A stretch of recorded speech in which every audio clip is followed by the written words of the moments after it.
안녕하세요. 저는 50대 남성이며 사랑을 믿지 않습니다.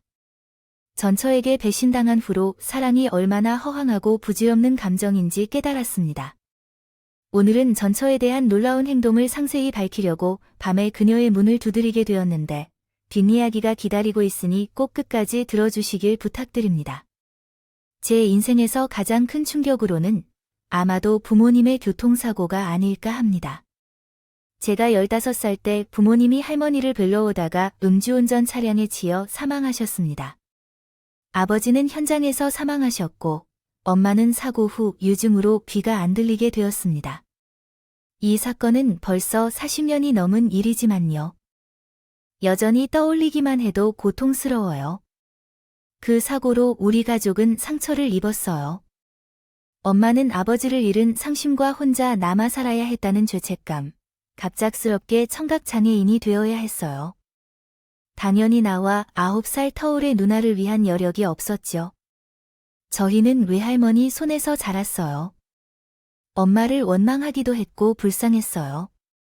하루빨리 어른이 되어서 제가 지켜줄 수 있었으면 했죠. 그래서 열심히 공부해서 명문대에 한 번에 합격했고 졸업 후 저희 지역에서 가장 유명한 대기업에 취직할 수 있었어요. 시간이 지날수록 엄마의 상태도 점점 나아지더라고요. 생활 속에서 귀가 안 들리는 것도 익숙해지고 저희 남매를 그간 돌보지 못해서 죄책감을 갖게 되었던 것인지 집안일을 열심히 챙기셨죠. 또한 나이가 30이 넘도록 결혼은커녕 여자도 만나지 않는 아들에게 부지런히 잔소리도 하셨네요. 그런데 저는 야근과 주말 출근을 밥 먹듯이 하고 있었어요. 회사가 해외 진출을 시작하면서 일이 많아졌거든요. 결혼한 동기들은 육아로 바쁘기 때문에 같은 만큼 일할 수가 없었어요. 그 덕분에 동기들 중에서 제일 먼저 대리직을 맡을 수 있었는데 엄마는 기쁜 반면에 걱정도 했더라고요. 어느 날 저를 붙잡고 갑자기 놀라운 말을 수화로 하셨다고 해요. 영철아, 혹시 내가 청각장애인이라서 여자들이 만나주지 않을까 봐 걱정이야. 최근에는 여자들이 매우 똑부러져서 약간이라도 일이 있는 집에 시집 안 오려고 한다던데 엄마가 말했을 때 마음이 뛰었어요. 엄마가 그런 생각까지 할 줄은 꿈에도 몰랐는데 아이고, 엄마, 그게 무슨 소리야. 그냥 나는 여자에게 관심이 없어서 그런 거지. 밖에 나가면 나도 나름 인기 있어서 만나고 싶다는 여자가 줄을 서 있다고 한 제 허풍에 엄마의 얼굴이 그제야 좀 편안해졌어요. 그럼 좋은 여자 한 명 만나서 연애도 하고 결혼도 해야지. 내가 언제까지 젊은 청춘이라고 생각하고 있다고? 그럼 지금부터 열심히 만나야 해. 알았어. 내가 알아서 할 테니까. 걱정하지 마세요. 귀찮다는 듯 대답했지만 내심 엄마가 자기를 집안의 화자처럼 여기는 게 마음이 아팠더라고요. 누구라도 좀 만나는 신용을 하긴 해야겠다 싶었던 것 같아요. 하지만 참 타이밍 한 번 기가 막힙니다. 그 일이 있고 일주일 정도가 지났을까요? 글쎄, 같은 회사 여직원에게 고백을 받았지요. 경영지원팀에서 일하는 계약직인데 처음 입사할 때부터 저를 좋아했다고 하더군요. 믿기질 않았어요. 도대체 왜 저를? 우리 오가면 인사 정도나 하는 사이잖아요. 정시 기억도 별로 없는데 얼떨떨해하는 저를 향해. 그녀가 수줍게 입을 열었어요. 대리님은 기억하지 못하실 줄 알았어요. 제가 이 회사에 막 들어왔을 때 월급 정산 실수한 적이 있거든요.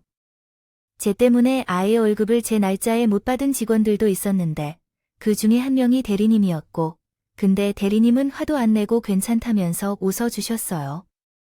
오히려 너무 미안해하지 말라며 커피도 한 잔 뽑아다 주셨죠. 기억 안 나세요? 아, 그런가 보다. 그랬던 것 같기도 한데 그때부터 대리님한테 계속 눈길이 갔어요.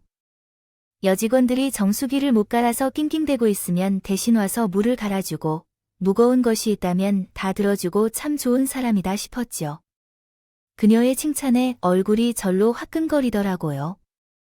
부끄러운 마음에 어떻게 할지 모를 때 그녀가 뜻밖의 말을 했습니다. 원래 고백할 마음 같은 것은 없었지만 사실 이번 달까지만 출근하거나 연장은 힘들 것 같다고 했어요. 그래서 회사를 그만두기 전에 대리님께 제 마음을 꼭 얘기하고 싶었어요. 사귀거나 같은 게 아니니까 부담스럽지 않았어요. 무심했어도 대답할 것이 없었고 그녀는 꾸벅하고 고개를 숙이고 그 자리를 먼저 떠났어요. 그날은 하루 종일 그녀 생각으로 일에 집중할 수가 없었어요. 누군가에게 고백을 받은 건 태어나서 처음이었죠. 퇴근 후 집에 와서 잠자리에 들 때까지도 마음이 전적으로 그 여자에게 몰랐습니다. 신기했어요. 전 빈말로라도 잘생겼다고 할 수 없는 모양만큼 키도 대한민국 남성 평균 키에 한참 못 미치는 것이었거든요. 반면 그녀는 계약직 사원이었는데 오밀조밀 예쁘게 꾸며지셨고 나이도 제보다 무려 5살이나 젊었어요. 그 뒤로 저는 자꾸만 그녀를 의식하게 되었어요. 일을 하다가도 자꾸 그녀의 자리로 눈길이 가거나 그녀가 다가와 업무 자료를 요청할 때도 가슴이 떨렸죠.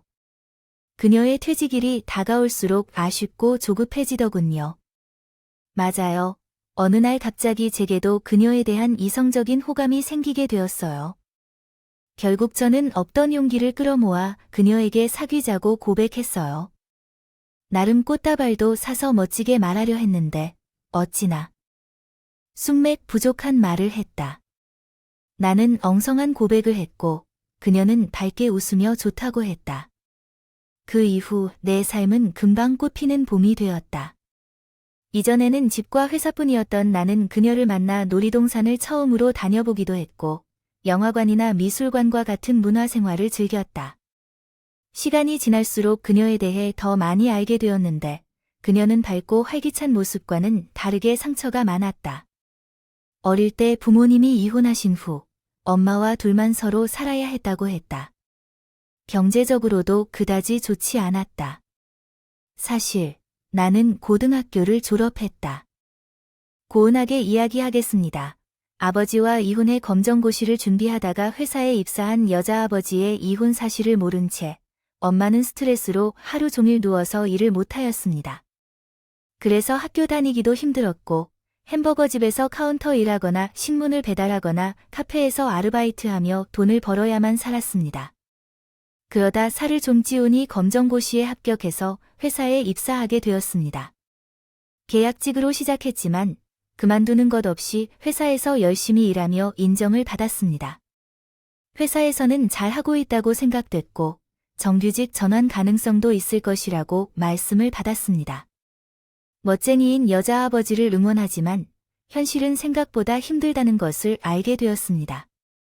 이번에 들어간 회사에서 잘하면서도 진심으로 응원하며 곧 정규직이 될 수 있기를 바랍니다. 차가웠죠.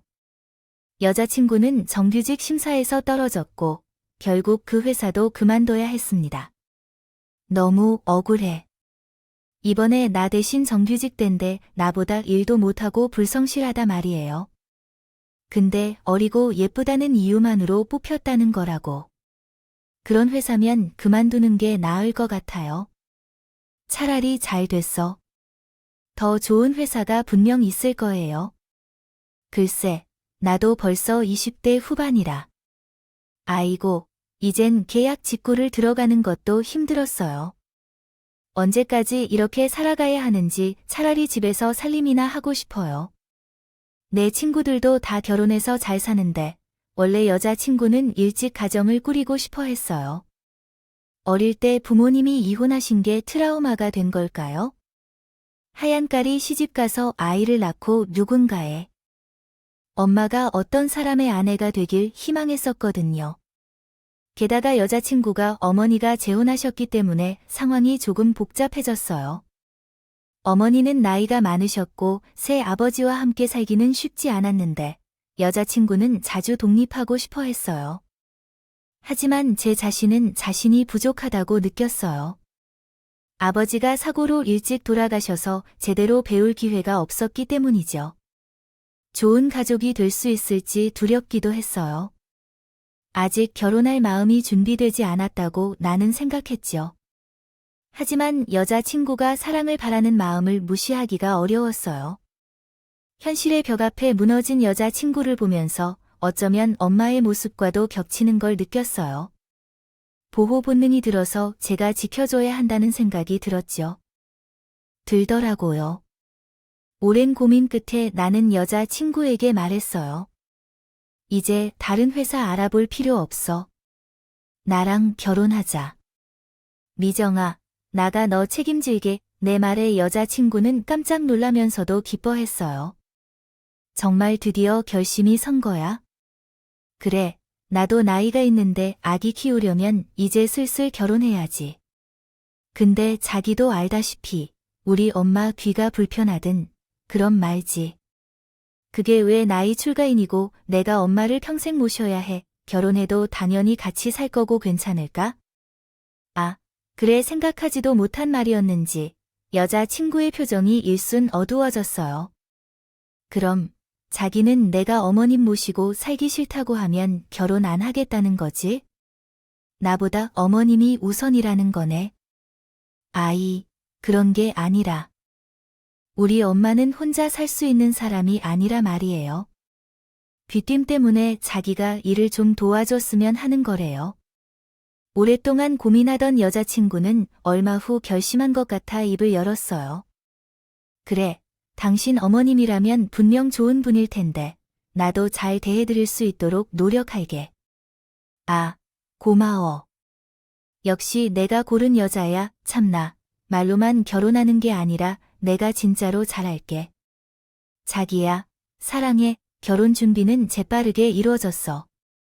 여자친구의 부모님과 우리 엄마는 결혼 제의를 환영했고 바쁜 날을 대신해 여자친구가 엄마와 함께 식장을 예약하고 웨딩드레스를 선택하기도 했지. 정말 감동적으로 여자친구는 우리 엄마와 대화하기 위해 따로 있었어요. 수화까지 배웠어요. 오빠가 어머님과 수화로 대화하는 것을 보면서 정말 부러웠거든요. 학원 다니면서 배웠어요. 나는 잘했지. 야. 안 그래도 결혼 준비하느라 힘들었을 텐데. 아, 뭘 그렇게까지 했어? 결혼하면 내가 어머님이랑 집에서 가장 많은 시간을 보낼 거 아니야? 글씨로만 소통하면 어머님이 불편하실 것 같아서 배웠어. 여자친구의 그런 마음씀이 얼마나 고마웠는지 몰라요. 엄마도 수화로 대화하는 여자친구를 보고 많이 감동하셨어요. 보이셨죠? 엄마는 보답으로 뭐라도 해주고 싶었나 봐요. 신혼여행이 끝나고 집에 돌아왔을 때 엄마가 누나의 도움을 받아 제가 사용하던 방을 신혼방으로 꾸며 놓았더군요. 가구는 물론 커튼이나 이불 커버 같은 것들도요. 작은 부분까지 아내의 취향에 맞춰져 있었죠. 아내는 눈물까지 성이며 기뻐했어요. 어차피 어머님께서 이 정도까지 안 해주셔도 된다는데 거의 맨몸으로 시범을 치부했다든지 다름없잖아요. 그런데도 정말로 매우 감사합니다. 감동받아서 혼자 말을 쏟아내던 아내는 뒤늦게 아차 싶었는지 서툰 수화로 엄마에게 마음을 전했어요. 엄마도 그걸 보고 수화로 화답했지요. 어찌나 기분이 좋았는지 느껴지더군요. 그때만 해도 제 앞날은 장미빛 같았어요. 제 결혼 생활에 행복만 가득할 것을 믿어 의심하지 않았죠. 결혼한 지 3년 정도 되었을 때 위기가 찾아왔어요. 그때쯤에 우리 부부는 임신을 위해 노력하고 있었는데 무슨 문제가 있는 건지 좀처럼 아기는 없던 거죠. 찾아와 주지 않았어요. 결국 난 병원에 갈까 했지만 아내는 꺼림짓게 하더군요. 난 인공수정이나 그런 걸로 아이가 나오면 잘못될 가능성도 크다는데 에이, 요즘 세상에 그런 게 어디 있는지. 기형아 검사면 뭐며 그런 것도 다 미리 하는데 걱정하지 마. 어쨌든 자연 임신이 제일 좋은 거잖아. 우리 조금만 더 기다려보자. 응, 벌써부터 병원 다니고 싶진 않아. 제가 적은 나이가 아니었던 만큼 초조했던 게 사실이에요. 하지만 아내의 뜻이 그렇다니 제가 더 강요할 수가 없더라고요. 결국 좀 더 기다려보기로 했죠. 하지만 그런 기다림 자체가 아내에겐 부담이 됐던 걸까요? 언젠가부터 아내는 집일도 게을리하기 시작했고 점차 짜증이 났어요. 문화센터에서 독서 모임에 참석했어요. 무슨 시작을 해서 친구를 사귀게 되었는데 자꾸 밖으로 돌기 시작했죠. 왜냐면 속이 답답해서 그냥 놔뒀어요. 오히려 친구들과 재밌게 놀려고 따로 용돈을 챙겨주기도 하고요. 그리고 1박 2일 여행을 같이 다녀주기도 했죠. 아내가 밖으로 돌기 시작하면서 은근슬쩍 제 엄마에게 집안일을 미룬다는 걸 알았지만 내색하지 않았어요. 대신 아내와 상의해서 일주일에 3번 가사 도미를 쓰기로 결정했죠. 아내든 엄마든 고생하지 않으면 했으니까요. 그런데 아내는 그게 내심 마땅치 않다고 생각했어요. 아무리 돈을 잘 벌어놓아도 월급쟁이 수준의 가사 도미를 쓸 만큼은 아니니까요. 그래서 최근에는 제가 바빠져서 통지하지 못했다고요. 있잖아, 결국 집에 있는 우리 엄마가 하게 되는데 엄마는 귀도 불편하시고 허리와 무릎도 약해 말은 안 해도 크게 부담이 되실 거야. 부담되면 얘기를 했겠지. 살림 좀 나눠 하는 걸로 무슨, 우리 엄마는 혼자 새 아버지와 그 아들까지 삼시세끼 먹이고 입히는데요. 그래서 하고 싶은 말이 뭔데, 제 물음에 머뭇거리던 아내가 입을 열었어요. 아, 어머님한테 쓰는 만큼 우리 엄마한테도 좀 쓰자는 거지. 엄마도 우리가 모셔야 할 부모자. 장모님은 따로 가정이 있으시잖아요. 말을 못했는데 새 아버지 엄청 굳드세요. 돈 쓰는 걸로 어찌나 눈치를 주는지. 우리 엄마 자기건 팬티 한 장도 마음대로 못 사줄 정도로요. 그 얘기를 들으니 마음이 없네요. 좋았어요. 그동안 장모님의 생일이나 기념일에 따로 용돈을 100만 원씩 주었어요. 만날 때마다 고기나 옷, 가방 같은 선물도 계속 해주었고요. 하지만 아무래도 같이 살고 있는 것처럼 대접하는 것은 아니었으니까요. 좀 미안한 마음이 들어 아내에게 슬쩍 물어봤어요. 아, 그럼 장모님께 다달이 용돈을 드릴까? 그건 엄마가 부담스러워 할 것 같은데 차라리 카드를 주면 어때요? 뭐, 카드어 하나 한 장은 우리 엄마가 주고 필요할 때마다 쓰라고 하자. 어차피 우리 엄마가 당신한테 미안해서 별로 쓰지도 못할 거야. 괜찮아요. 어머님도 당신 카드 쓰고 계시잖아. 아내의 말에 참마 안 된다고 할 수 없었어요. 그랬더니 아내가요. 입장에선 제가 자기 엄마와 시어머니를 차별하는 것처럼 느껴질 테니까요. 결국 저는 그렇게 하라며 고개를 끄덕일 수밖에 없었습니다. 그래도 내심 아이 써봤자 얼마나 쓰겠어 라는 생각이 있었는데 이게 웬걸, 장모님의 소비 스케일은 보통이 아니었어요. 한 달에 적게는 수십만 원, 많게는 300이 넘게 쓰더군요. 카드 고지서를 보면 대부분 식당 아니면 마트에 있어요. 제 돈으로 본인 가족 살림을 하는 게 분명해. 안 그래도 아내가 모임을 하기 시작하면서 지출이 들어 부담스러웠는데 장모님마저 그러니 허리가 휘덕으죠. 그래도 치사하게 줬던 카드를 뺏긴 것이 그렇더라도 좀 그렇더라고요. 대신 아내에게 장모님이 카드를 너무 많이 쓰는 것 같다고 하는 거요.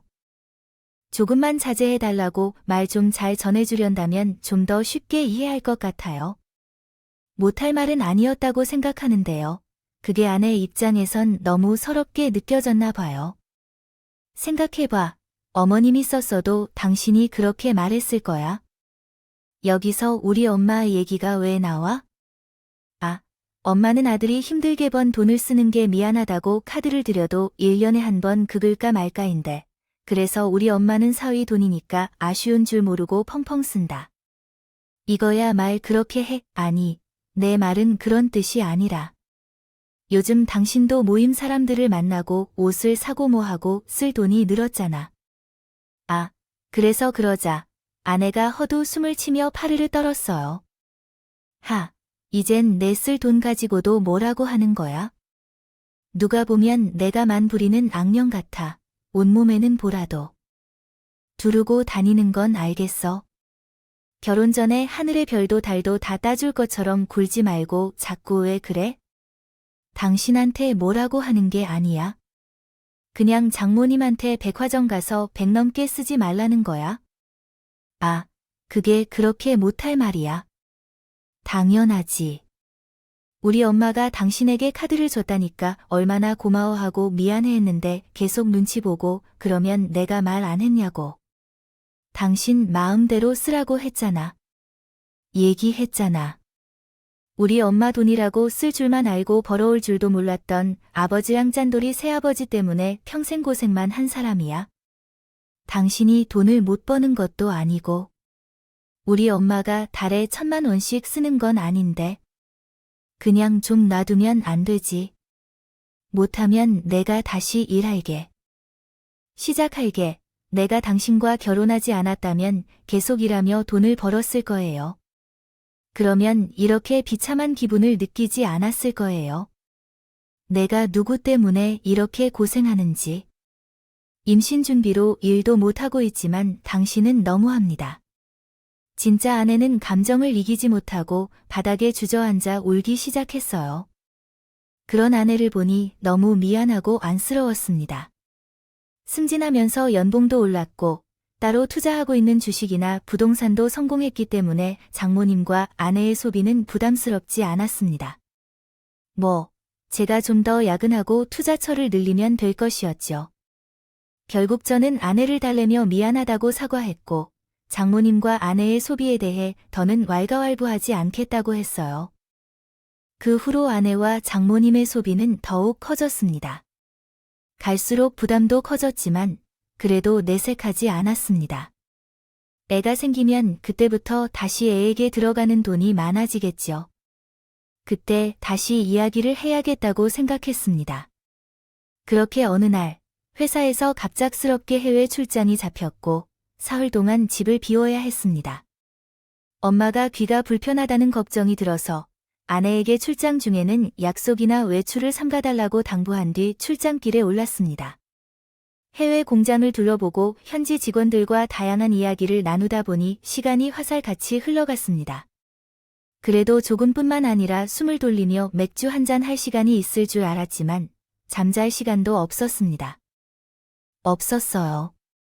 간신히 모든 일정을 소화하고 귀국했을 때 온몸이 파김치가 된 상태였죠. 술 한잔 나자는 동료를 뿌리치고 바로 집으로 향했습니다. 목욕하고 아내가 차려준 저녁을 먹으며 천국이 따로 없었어요. 그러나 그날은 아주 엄마의 표정이 좋지 않았어요. 밥도 먹는 둥 맞는 둥 하던 중에 갑자기 방으로 들어가 버렸죠.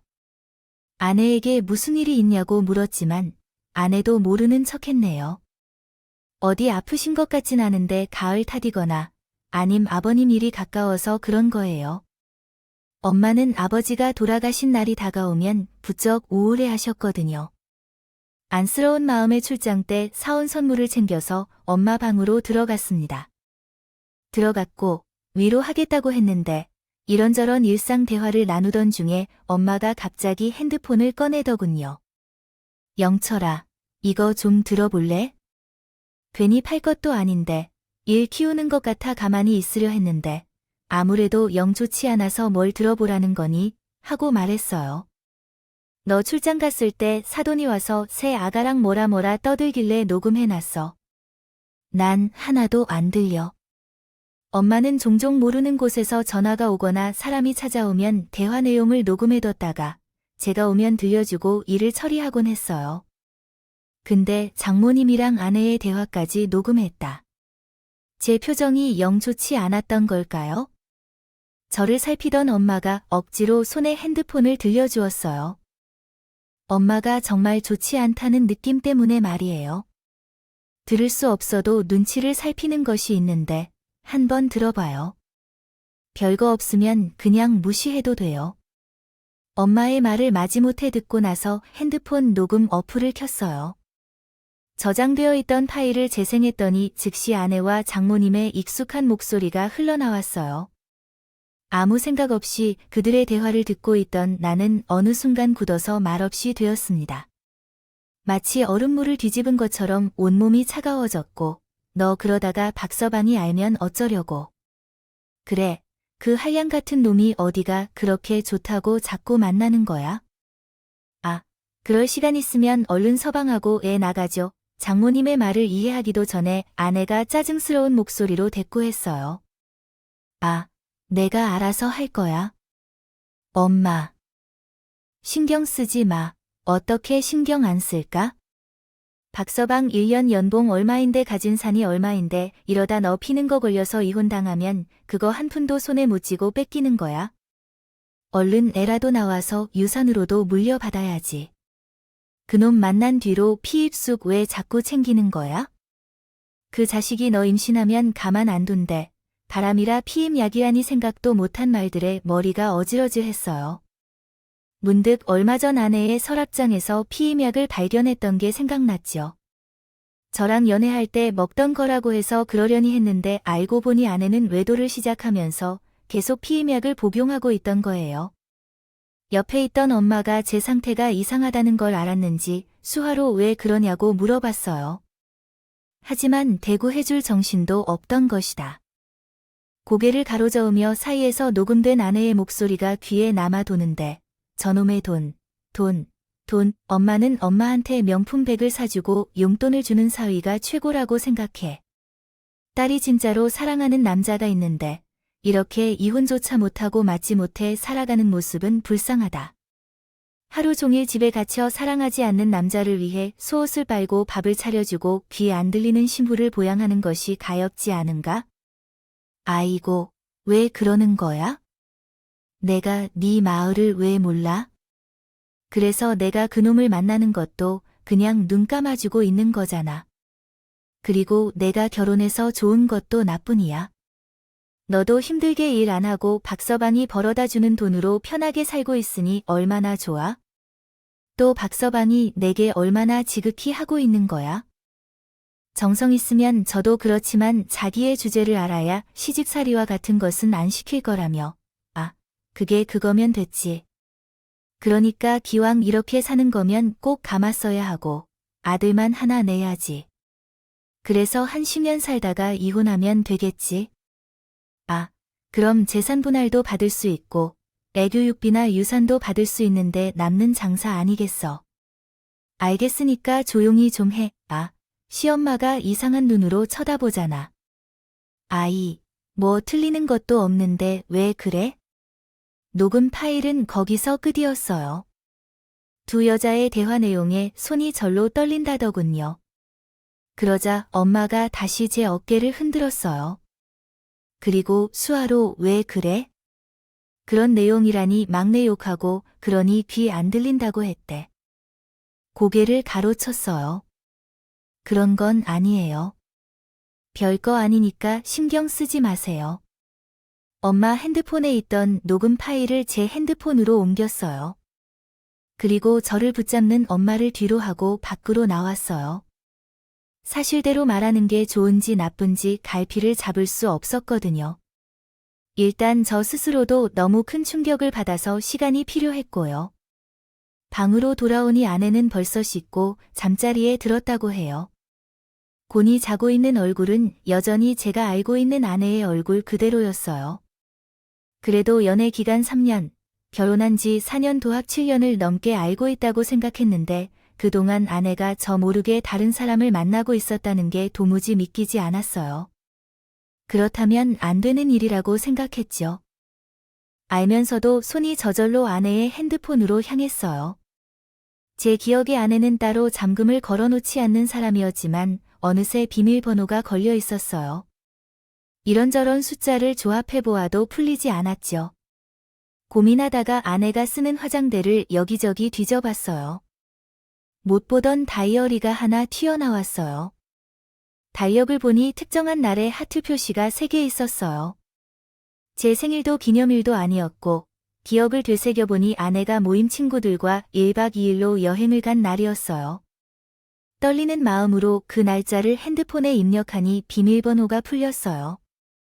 사진첩을 열어보니 특별한 것은 없이 평범한 일상 사진들이었어요. 사진들이 대부분이었는데요. 문득 다이어리에서 본 그 하트 3개가 생각나서 황급히 앨범을 넘겨봤어요. 그리고 마침내 그 날짜에 다다랐을 때 저는 충격을 받았습니다. 아내가 웬 남자와 같이 환하게 웃으면서 입맞춤하는 셀카를 찍었다는 거예요. 그 옆에는 한 케이크가 조금 보였죠. 맞아요. 상간남의 생일이었던 거죠. 떨리는 마음으로 문자와 통화 내역도 살펴봤어요. 김영리로 저장된 여자 이름의 문자를 보니 가관도 아니고는 해요. 사랑해보고 싶어, 나, 그 너무 좋아, 와 같은 내용의 대화는 친구로 위장한 상간남과의 대화였는데 이 정도면 적어두기에도 너무 더럽고 역겨웠어요. 제 핸드폰으로 옮길 만한 증거가 될 만한 문자, 내역과 사진은 전부 옮겼습니다. 술집으로 나와 아내를 배신한 배신감으로 정신을 차릴 수가 없었습니다. 다행히 다음 날이 휴일이어서 마시고 취한 채로 죽을 때까지 술을 마셨습니다. 중간에 아내로부터 전화가 왔지만 일부러 받지 않았습니다. 그 후로 한동안 아내와 거리를 두고 일상생활을 계속했습니다. 아내를 여전히 사랑했기에 이혼을 망설였던 적은 없었습니다. 마음속에 남아있는 것은 단 하나, 복수심뿐이었습니다. 제 불만을 품고 엄마마저 모욕한 아내에게 보복을 원했던 것입니다. 아마도 바보로 여길지도 모르겠습니다. 그러나 복수해봤자 스스로만을 해치는 일일지도 모릅니다. 피폐해진 상황이라서 그렇지만 믿었던 사람에게 배신당하고 처음 겪는 분들에게는 이런 감정을 모르시는 분들도 계실 겁니다. 제가 무너지게 된 이유가 있더라도 심판하고 싶었어요. 때마침 장모님의 환갑잔치가 있었어요. 친구들도 많이 초대하고 대접하고 싶었다는 얘기에 제일 큰 연회장을 예약해 축하 공연을 해줄 가수와 진행자를 구해 행사를 준비했어요. 복수할 수 있는 가장 좋은 기회였죠. 일부러 그날까지 아무런 조짐도 보이지 않고 있었고 엄마에게만 사전으로 언급했어요. 아내가 부정행위를 했으니 곧 이혼할 것이니까 기다려 달라고 했어요. 엄마가 분노해서 곧바로 아내에게 튀어가겠다고 말리느라 혼났어요. 한편으로는 엄마의 가슴에 못을 박은 듯한 느낌을 받아서 죄의식이 들기도 했죠. 그러한 상황에서도 시간은 빠르게 흘러가 마침내 장모님의 환갑잔치 날이 밝았어요. 장모님은 우리 지역에서 소문난 마당 주인이었는데 친척들과 친구들을 포함한 구름 같은 사람들이 몰려들었죠. 사전에 예약한 행사 MC의 원활한 진행과 가수들의 축하 공연 덕분에 분위기는 점차 더 화기애애해졌어요. 장모님은 자신감 넘치는 무대 위로 올라가 덩실덩실 춤을 추며 친구들과 얼싸안고 노래를 부르며 술잔을 기울이며 분위기를 띄웠어요. 혼자 외로워하는 우리 엄마를 챙기려고 할 법했는데 시선은 우리를 향하지 않았어요. 오히려 슬쩍 제게 다가와 너무나 주목을 받는 말을 하기 시작했습니다. 박사, 물건이나 봉투 같은 준비물을 따로 가져오셨나요? 아니요, 봉투는 없네요. 용돈을 빌려달라고요. 제 친구들이 박사님께 얼마나 박서방 사랑을 받는지 얘기했어요. 선물도 잘 주시고 용돈도 잘 주신다고 했거든요. 그런데 친구들이 아무것도 받지 못했다고 하니 좀 그러네요. 원래는 용돈 따로 준비해 놓은 건 있었는데요. 그건 아내가 외도를 하기 전에 는 말이죠. 정신이 없어서 제가 바람난 마누라를 감싸고 지갑처럼 취급한 장모님께 돈을 주겠어요. 그래서 없다고 하자 장모님이 좀 불편해하며 말씀하더군요. 참나, 그렇게 안 보였는데 서운하네요. 오늘이 다른 날이 아니면 재환값 치대인 부인한테 그렇게 했다고 말할 거예요. 아니잖아. 우리 엄마와 장모님을 비교하는 건 좀 그렇잖아요. 정말이야. 귀거리에서 엄마와 싸우시고 돌아오면서 지금 뭐라고 했는지 라고 묻었습니다. 늦었는지 여쭤보니 아이고 미안합니다. 오늘 좀 술을 많이 마셔서 좋지 않은 모습이었죠 라고 말했습니다. 저를 이해해 주기를 바랐죠. 그렇다며 사과 같은 말을 했지만 사과 같지는 않았네요. 옆에 있던 아내가 그 모습을 보고 물었는데 장모님의 실수에 대해 인상을 찌푸렸습니다. 당신은 우리 엄마가 한 말의 의미를 쥐어짜는 것처럼 그러냐, 그렇다며 아내가 말하자, 그래도 어른인데 너무한 게 아니냐, 라며 뻔뻔한 태도를 보이고 있었습니다. 참을 수 없어서 성큼성큼 무대로 올라가 MC가 들고 있던 마이크를 빼앗고 침착한 목소리로 말을 시작했습니다. 안녕하세요. 저는 한 기회를 얻게 된 사위 전광판 여사님입니다. 바쁜 와중에 우리의 장모님이 환갑잔치에 참석해 주셔서 감사합니다. 오늘은 특히 중요한 발표를 할 예정이라 앞에서 응원해 주시면 감사하겠습니다. 갑자기 제 발언에 사람들이 놀라시더니 아내가 불안한 표정으로 다가와 여보, 왜 그러는 거야? 노래라도 하려는 거야? 하고 물었습니다. 무슨 일이냐고 물어보니 어디 한번 들어보라고 하더군요. 저는 아내를 냉정하게 대답한 뒤 핸드폰 녹음 파일을 재생했습니다. 상황을 대충 예측할 수 있겠네요. 장님과 아내의 대화가 녹음되어 있는 파일이 재생 중간쯤에 도착했을 때 아내가 제 손에서 핸드폰을 빼앗으려고 시도했습니다. 당장 끄지 마, 라며 말하고 사람들을 다 소집하도록 했습니다. 창피스럽지 않게 뭘 하고 있죠? 어쨌든 창피한 줄은 아는 것 같네요. 그런 여자가 남편을 속여 다른 남자와 어울리다가 사진을 찍었어. 그리고 우리 엄마한테 뭘 지금까지 엄마 귀 안 들리는구나 하며 앞에서 얼마나 모욕적인 말을 했지? 너는 그런데도 사람인가? 이렇게 공개적인 곳에서 나를 망신시켜. 너는 어떻게 나한테 그럴 수가 있어? 내가 무엇을 당당히 참고 살았다고 생각해? 다 돈 때문일 뿐이라고. 해서 이제라도 되돌릴 수 있겠지. 그게 무슨 말이죠? 이혼을 하자는 건가요? 그래요. 이혼을 하자. 그렇게 고통스러워 우리 나도 못 살아. 다른 사람과 잘 먹고 잘 사는 삶을 살아봐. 물론 법적 소송은 각오하고 당신이나 그 상관이 나나 가만 놔둘 줄 알아. 걸 수 있는 고소란 고소는 다 하고 둘 다 콩밥 살게 해줄 거야. 위자료도 잘 받아낼 테니까 두고 보라고. 그때에는 아직 간통죄가 폐지되지 않았던 시절, 소언론 상간자 소송까지 법적으로 할 수 있는 모든 조치는 다 취할 생각이었어. 리를 살 수도 있는 말에 아내는 어제야 잠깐 떨린 것 같아. 얼굴이 창백해지면서 어떻게 해야 할지 모를 것 같았어. 당신 정말 이 정도까지 해야 해. 그래도 내 맘 너를 사랑해.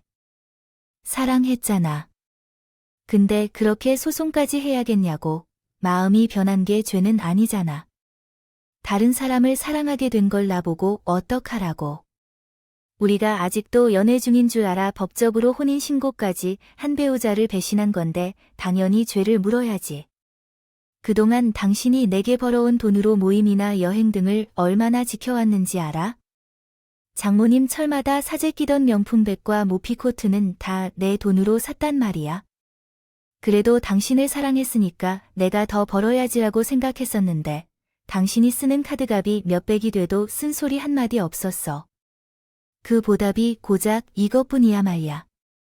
아내는 아무 말도 못했어요. 당연하죠. 자기가 뭐 잘한 게 있어야. 입이라도 떼보죠. 그런 저희 둘의 다툼을 지켜보던 사람들은 어느새 아내를 손가락질하기 시작했어요. 걔 중 한 사람이 못 참겠지. 아이고. 여자가 100번 잘못했네 하면서 소리치더군요. 그러자 다른 사람들도 기다렸다는 듯이 아내에게 얼른 용서를 빌라 그쳤어요. 세상에, 미정이나 그렇게 안 봤는데 어떻게 안 여자가 돼서 다른 남자랑 바람이나 아요. 그러니까 말이야, 옛날 같았으면 마을 사람들한테 돌 맞고 쫓겨났을 텐데 세상이 말세야. 말세 사람들의 비난에 아내의 얼굴이 점점 빨개졌어요. 그는 견지 못하고 도망치듯 그 자리를 떠나버렸습니다. 그런 딸을 지키던 사람들도 함께 했습니다. 장님은 위기의식을 느꼈던 것 같아요. 갑자기 제 쪽으로 다가와 싹싹 빌기 시작했죠. 이렇게 박서방 못난 딸 대신해서 내가 대신 사주하겠네요. 우리 딸, 제발 한 번만 용서해주라고 내가 그놈과 만나지 말라고 단호히 했으니까. 이미 일을 터뜨릴 테니까. 너무 늦었습니다. 제가 그 여자랑 이혼할 거예요. 사위로서 장님께 풀었던 것들도 다 도로 가져갈 거고요. 일단 오늘 가져온 가방과 코트부터 내놓으세요. 아, 제 카드도 주세요. 박서방, 정말 왜 이러나요? 마음은 이해하지만 다소 아량을 가져주세요. 우리 미정이는 내가 잘 다룰 테니까. 제발 애초에 말씀해줄 사람이었다면 그런 짐승 같은 짓거리는 하지 않을 거예요. 말할 것 없고요. 일단 제 카드부터 할게요. 제가 어떻게 카드를 뺏겨갈 것처럼 손을 내밀자 장모의 얼굴이 사색이 되었어요. 아, 이렇게 갑자기 가져가는 법이 어디서 나오는지. 아니, 이렇게 치사하게 나오는 거야. 사람들이 그렇게 받지 않아. 정말 쓰던 돈줄을 빼앗기게 되자 장모님은 나를 비난하기 시작했어요. 그 모습을 보고 있자니 기가 차고 코가 막혔어요. 그 어미의 그 딸이라고 당장 제 돈을 쓸 수 없게 된 것만 걱정이시죠. 사람이 어떻게 그렇게 염치가 없을까요? 아니, 사람이 아무리 그래도 내가 내 장모인 게 그게 어디서 막말이야. 당신이 왜 내 장모야? 건데 애초에 가진 것도 없는데 모녀가 건네준 것이 누군데 은혜도 모르고 부끄럽다는 줄 알고 여기 모인 사람들에게 사과하고 돌려보내주세요. 아시겠어요? 제 호통에 있는 장모님은 당황해 어쩔 줄 모르더랬어요. 그래서 사과하고 그 자리를 떠나야겠어요. 아마 부끄러운 일이었겠죠. 결국 그 자리에 있는 손님들께 대신 죄송하다며 사과를 했고 남은 음식과 선물도 챙겨드렸어요. 대부분의 손님들은 처갓집 쪽이셨습니다. 제가 유쾌하지 못했나 봐요. 욕을 듣고 이혼하며 어깨를 두드리며 감사한 마음을 전해주셨어요. 손님들이 하나둘씩 떠나고 나서야 엄마는 참았던 울음을 터뜨리셨어요. 그동안 참아왔던 마음 때문에 그랬겠지요. 그 모녀는 작당하는 쓰레기 짓을 하고 있다는 것을 모르고 모든 것이 자신의 탓이라며 자책하며 말했어요. 엄마, 그게 엄마 탓이야. 오려 지금 엄마가 최고 녹음해준 덕분에 외도 사실 알고 증거까지 잡았는 것도 다 엄마 덕분이니까 울지 마. 그리고 고맙고 미안해. 나 이혼해도 여전히 엄마 자랑스러운 아들 맞지? 엄마가 무슨 그런 말을 하냐는 듯이 제 어깨를 때렸어요. 그리고 수화로 당연하지. 넌 언제나 내 자랑스러운 아들이야 하고 대답했어요. 그런 엄마의 말에 참았던 눈물이 흐르더라고요. 그걸 알면 괜히 엄마 마음이 더 안 좋을까 봐 꼭 참았어요. 대충 자리를 정리한 뒤 엄마를 모시고 밖으로 나왔어요. 그리고 비싼 한정식집에 가서 엄마와 둘이 맛있게 밥을 먹었습니다. 속이 든든해지니 그제야 머리가 좀 맑아지더라고요. 저는 우선 장모님과 아내에게 줬던 카드부터 바로 지켰어요. 그리고 집으로 용달을 불러 그동안 사줬던 값비싼 명품 옷이며 가방들을 전부 가져와 처분했고 장모님은 어떻게 이렇게까지 잔인하게 나올 수 있느냐며 오열하다가 그대로 혼절했습니다. 이에 병원에 모셔가는 것까진 해드렸어요. 다행히 별 이상 없다고 하니 바로 나와 버렸지만 그 다음은 아내와 상간남을 징벌할 차례였어요. 능력 좋은 변호사를 찾아서 아내와 그 상간남을 고소를 했고 증거가 너무 확실하여 법적인 분쟁은 당연하게도 제가 승리로 끝났고요. 아내와 상간남은 실형은 나오지 않았지만 어마어마한 위자료를 제게 요구하게 되었습니다. 그 사건으로 인해 상간남은 아내에 대해 큰 실망을 표현한 것으로 들리고 나중에 알고 보니 그 자는 아내의 예전 남자친구였는데 쓰레기 같은 삶을 살아가는 사람이었습니다. 대만 멀쩡할 뿐인 경우에도 생전 제 손으로 돈을 벌어본 적이 없었고 여자들을 이용하는 양아치였다고 하며 쓰레기 같은 삶을 살아간 후 돈을 벌였다가 억만 벌기도 했고 전처가 그런 상황이 되어서야 현실을 깨달은 듯했어요. 어느 날 그 사람이 찾아와 제게 용서를 구하는 말을 한 적이 있었는데 그때 정말 어려웠습니다. 내가 잠깐 미친 것 같아요. 어떻게 그런 한심한 사람과 나를 두고 사랑했던 건 당신뿐이에요. 제발 나 좀 다시 받아주십시오. 울며 떠오르는 옛날 당신의 모습이 가려 보였으면 너무나 혐오스럽기까지 했어요. 그게 무슨 말인지 모르겠어요. 왜 고급 아파트에서 살다가 지하 단칸방으로 그렇게 쫓겨난 뒤에야 현실을 조금이나마 깨닫게 됐네요.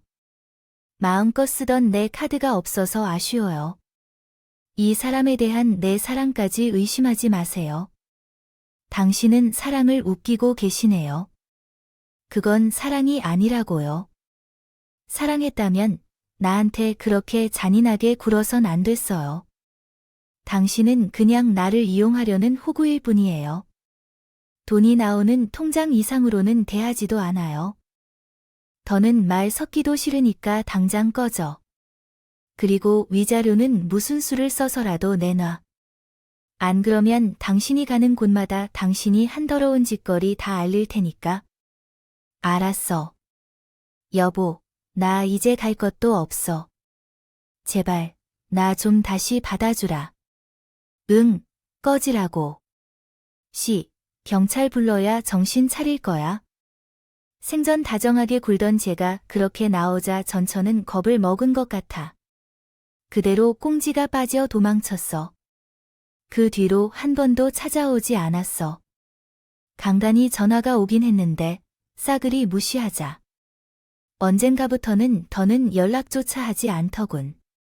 그 뒤로 전처와 상간남의 삶은 날라기 치달았고 공통 지인에게 전해들은 바로 그 상남은 무슨 사고를 쳐서 결국 감옥에 들어갔고 전처는 그 상간남과 완전히 끝을 내고 다시 자기 엄마 집으로 들어갔다 하더군요. 하지만 이미 바람핀 게 좁은 지역사회에 소문이 날 대로 났잖아요. 결국 장님은 재혼한 남편에게 이혼당했고 모녀 둘이 쫓겨나 단칸방을 전전하며 살고 있다 하더군요. 요즘은 전처가 남의 살이 하는 것 같더라고요. 한때 사랑했던 여자인 만큼 씁쓸한 기분이 드는 게 사실인데요. 이젠 남보다도 못한 사이가 된 만큼 더는 신경 쓰지 않으려고 합니다. 반면 저는 이혼 후 더 잘 살고 있어요. 회사에서도 능력을 인정받아 몇 년 전 부장으로 승진했고 따로 재테크 공부를 해둔 덕에 자산도 안정적으로 불려가고 있습니다.